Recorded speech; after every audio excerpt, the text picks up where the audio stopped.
ফ্ল্যাটে বসবাসকারী শিশুদের সমস্যা মায়োপিয়া।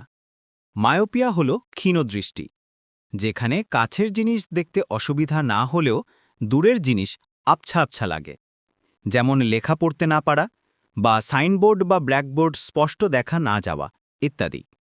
এটা সাধারণত স্কুল জীবনে শুরু হয় এবং প্রাপ্তবয়স্ক হওয়ার আগ পর্যন্ত বাড়তে থাকে। মাঝারি বা উচ্চস্তরের মায়োপিয়া থাকলে পরবর্তী সময়ে গ্লুকোমা সহ নানা মারাত্মক চোখের রোগের উৎপত্তি হয়।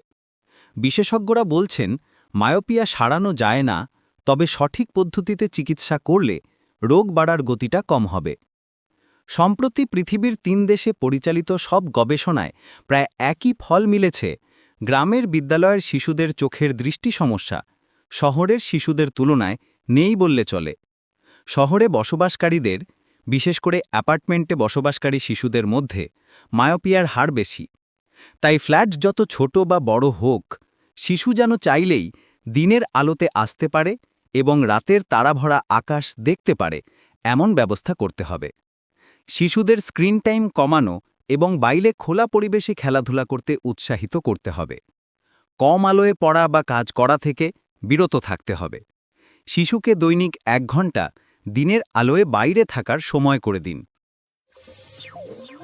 sunagorik.net